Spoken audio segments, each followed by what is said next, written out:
How can I ignore the beginning of our relationship? I never been in love with someone genuinely until him, so I was over the moon when I realized and gave him plenty of love. I planned dates, gave gifts, initiated sex, date nights, hangouts, everything. I even voiced wanting to marry him someday, but he told me he wasn't in for marriage, which hurt, yeah, but I understood and left it at that. I had to stay with him for a bit, and being so in love I thought it'll work out until I found another place to stay, but steadily that honeymoon phase died a month. Every day when he gets off work at 4, he'd be in his Xbox until 2 AM. When he's not working, he wakes up at 12 and still on it till 2 AM, and I don't get very much attention. I tried not to voice it to him cause I never want to control his personal life or his game time, but over the months, my love for him died. When I realized it died, I told him that I don't see a future for us anymore as I did when we were first together. We wanted different things. I wanted marriage, he apparently didn't. I wanted to spend time outside, he wanted to stay inside. I wanted dates, he thinks playing games together is enough.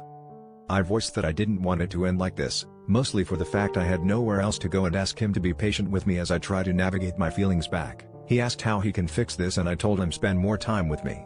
For a month or so he did, and I had some feelings back, but when I told him I did, he stopped and went back to gaming all day.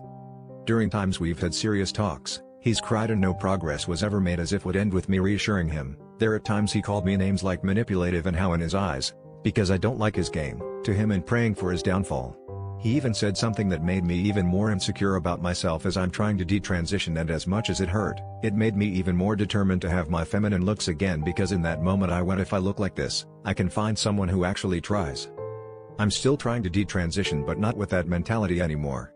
Anyway, I decided to move out after months of this out of the purpose of needing to be away from him. I have cried because of him more times in 6 months than I have in a whole year. I'm still with him because I feel like this space is helping, but I can't help but just feel indifferent to him and the stress he put me through during those months. I left out some stuff because this post is lost as is, but if you have questions, ask and I can answer. But basically, how can I just convince myself to focus on him, trying not that the past?